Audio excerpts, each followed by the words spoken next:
Good morning, people. My name is Shaggy, the opinionated hippie, and today I'm going to be reviewing and then ultimately ranking Frank Zappa's Mud Club Munich release, the most recent Zappa family release, which came out about just under 2 weeks ago. So I've listened to this a number of times. We also got some coffee because it's very early in the morning, so these might be some half-baked thoughts right here, but we'll see what we can do. So what this is a 3 CD release, 2 complete shows from 1980.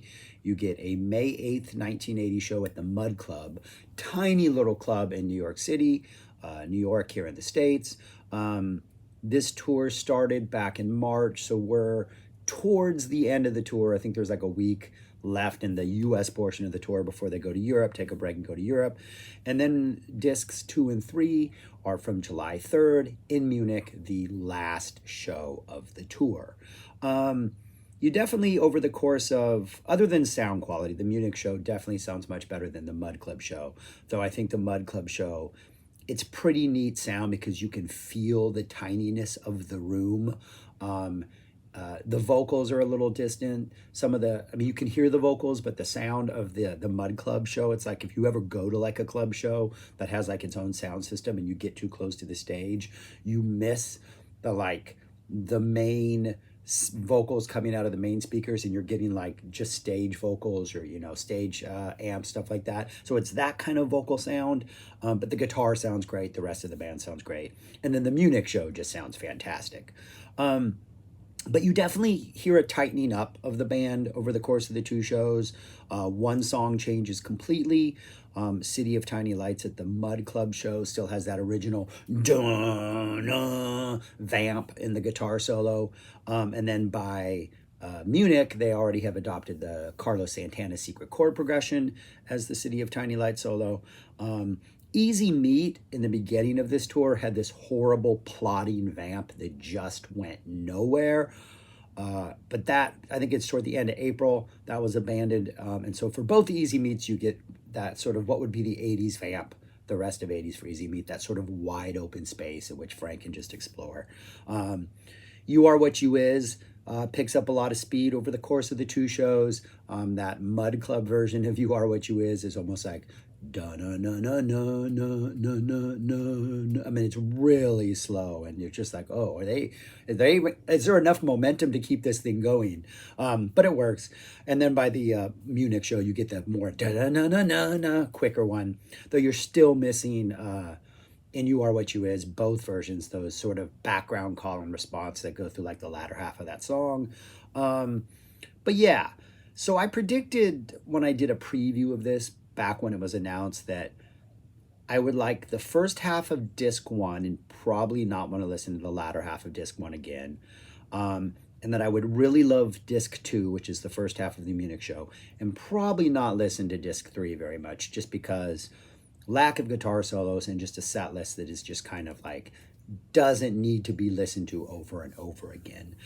And that is kind of how I feel about this. Anything with a guitar solo is fantastic. The guitar solos are fantastic. Frank sounds amazing.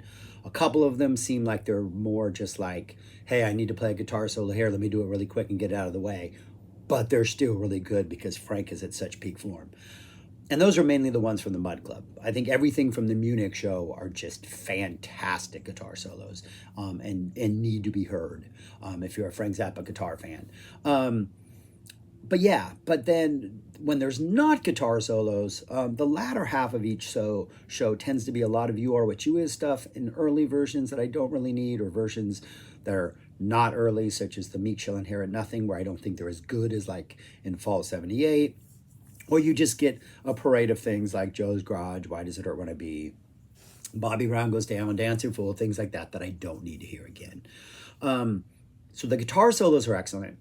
The other thing I want to say about this release, I personally in my own life have not given enough credit to David Logeman for his drumming.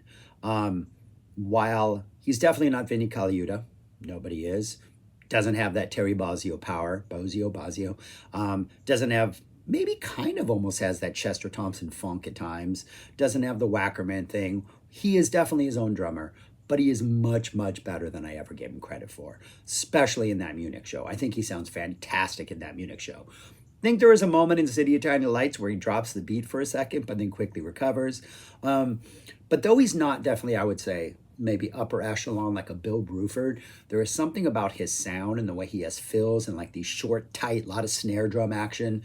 Kind of reminds me of Bill Bruford's drumming support. Especially in like early Yes, where it's just these really tight, controlled, like hectic little fills. And Logoman does that a lot. And some of his hi-hat work is absolutely fantastic. Yeah, Logoman has brought it. And there's a couple solos in here. I think it's both Pick Me, I'm Clean and maybe Pound for Brown, maybe Easy Meat, where we get to a point where it seems like the solo's about to wrap up. And then all of a sudden, Logoman just lays down this like weird little groove for like 15, 20 seconds that just takes the solo in a different direction. So yeah, mad props to Logoman. Don't know if I would change my rankings as far as drummers. He was towards the back. This is only a 2-show sample size, but it is a really good sample size, and he is a pretty good drummer, and he doesn't hinder the solos. Frank is all over the place regardless, and I think Logoman works. So my apologies to you, David, for not giving you enough credit in the past. So what do we got on here? CD1 is all of the Mud Club show. Tiny little show, didn't even do encores. There's a Pound for a Brown, but Frank just lets Mars gets like a minute or two of soloing and then quickly moves on to the next thing. Frank's head doesn't seem to be in the Mud Club space, even though he wrote a song about the Mud Club and they play it here. But what you get for the Mud Club show, you get an opening Chunga's Revenge. Great solo, just way too short. Keep It Greasy. Song I normally don't like, but I think on the 80 tours particularly, it worked because it wasn't sandwiched between like things I don't like or things which sound too similar to it. A lot of times when it, like later on when it's around the Honey Don't You Want a Man Like Me or Bobby Brown or things like that, it's just too many bad songs in a row. Coming between Chunga's Revenge and Outside Now in the Mud Club show, coming between Chunga's Revenge and Pick Me, I'm Clean in the Munich show works. I like that. That's where that song needs to go. Outside Now, only one of those. The only one of these on there is for the Mud Club show. Excellent. Again, the guitar solo might be a little bit too short, but it's a good guitar solo. Great guitar solo. City of Tiny Lights, there is an edit. You're missing part of the initial verses, but it doesn't really hurt the song. You still get the solo, which is over that old rhythm, which sounds fantastic. You get a Pound for a Brown, which after Mars solos for a very short time, Frank pulls the plug on it. They go on to the next song, a You Are What You Is, a slow You Are What You Is, ba ba bum ba boom boom boom boom boom. Just kind of weird. Feels like it's not going to have enough momentum to keep going. You Didn't Try to Call Me, which is that arrangement from stage 1. Still not as tight and a little slower than it would be my Munich, but still an interesting arrangement. I Ain't Got No Heart, Love of My Life, which was on stage 4. We get an Easy Meat, pretty good Easy Meat solo. Still kind of short though. Actually, it almost feels like this is early on in that time in Easy Meat where Frank had that space to explore in. And this has a very exploratory feel in which Frank is kind of looking for ideas to latch onto or looking for ways to explore the space, but hasn't quite figured it out. Still a good solo, but Frank hasn't quite figured it out. Then we get a Mud Club, little speech in front of that. Meek Shall Inherit Nothing, Joe's Garage, and Why Does It Hurt When I Pee? And that's disc 1. And really, even making it to the Easy Meat is rough because you got to sit through all those other short songs. And really, the solos in here are all kind of short, but the first handful of songs are the peak of this. And then after that, it's an interesting listen, but I don't think it's essential. And I do think the only reason this was released is 1, it fits on a single disc, so you can have a 3-disc set with the Munich show. 2, they had a recording of it. 3, it is kind of neat that it's at this small little venue. But I wouldn't rank it up there as one of Frank's great shows. The Munich show, however, is fantastic. And really, the only hindrance to the Munich show is the set list, which was common throughout this entire tour, so what are you going to do? Second disc is phenomenal. Opens up with Chunga's Revenge. Ridiculous solo. Really nice and long. Frank kind of explores lots of ideas. Fantastic. Keep It Greasy. Pick Me, I'm Clean. Pretty much the Tinseltown Rebellion version without the check out my Band-Aid from Bob Harris in the back. Instead, I think it's Arthur Barrow that's going, check out my Band-Aid. just kind of sounds weird. Great solo there. Frank takes a lot of space, explores ideas. Fantastic. City of Tiny Lights. We got the Carlos Santana secret chord progression coming in. Really, really good solo. I have to admit, I like the old vamp more than the secret chord progression. I like the secret chord progression, but I don't think it flows well out of the song proper and then back into the song proper. Oh, also, once we get the Carlos Santana secret chord progression, we drop that at the end of it, the sort of written guitar part before you go back into the vocals. That's dropped now. But really, really good solo. Pound for Brown on the bus, we had a whole lot of Tommy Mars action, playing every single keyboard and synthesizer he has, it seems like. Then another really, really, really good guitar solo by Frank. We get a Cosmic Debris. Nice song choice. Like, I don't think, the only place I don't like Cosmic Debris are in the encore. The middle of a set, really, really good contrast and relief, like that. I think it's Ray White getting the solo probably on this, I'm assuming. Then we get the You Didn't Try to Call Me. This is the same one you hear on stage 1. I Ain't Got No Heart, Love of My Life, You Are What You Is, closes out disc 1. Fantastic disc. Disc 2 starts off with Easy Meat. Fantastic Easy Meat. Great guitar solo. Really, really, really, really long Easy Meat. This is like an 11-minute Easy Meat. Frank's exploring lots of ideas. Yeah, excellent guitar solo.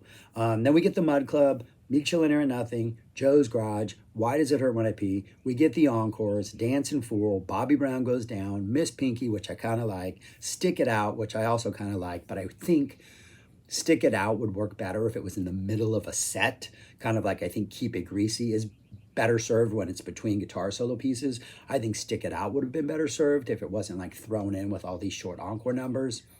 But there it is. We get a cover of Night Owl, an old 50s kind of R&B doo-wop song. Great song.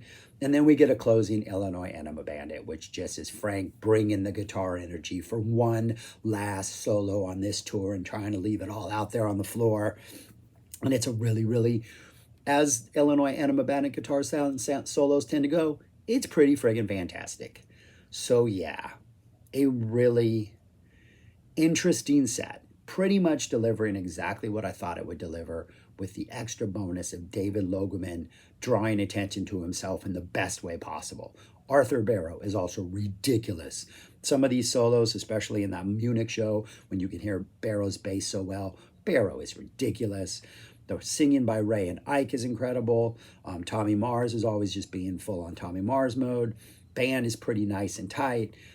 If there's any complaint, it's just sort of the song, what's actually in the set list on disc 3 and then the latter half of disc 1.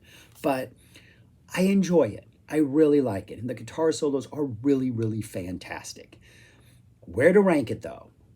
Let's get to that right now. If I was going to rank this, and I'm going to actually, I typed out all my rankings so far of the post releases so I can actually show you where I'm going to put it.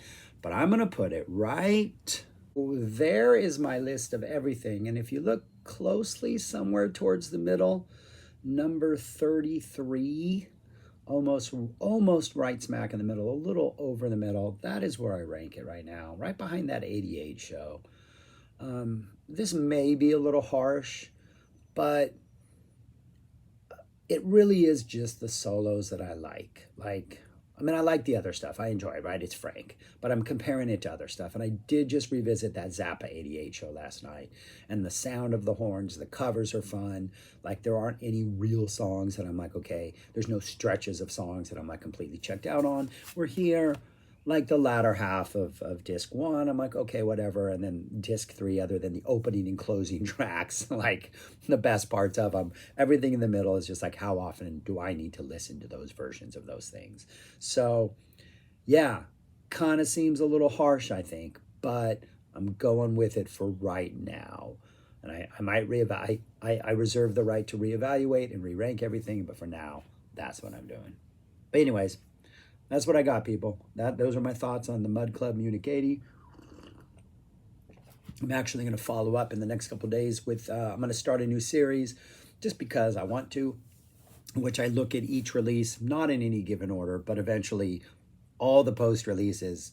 I plan on ranking the guitar solos on each release. So that will come in a couple of days because I have thoughts on these guitar solos because they really are excellent.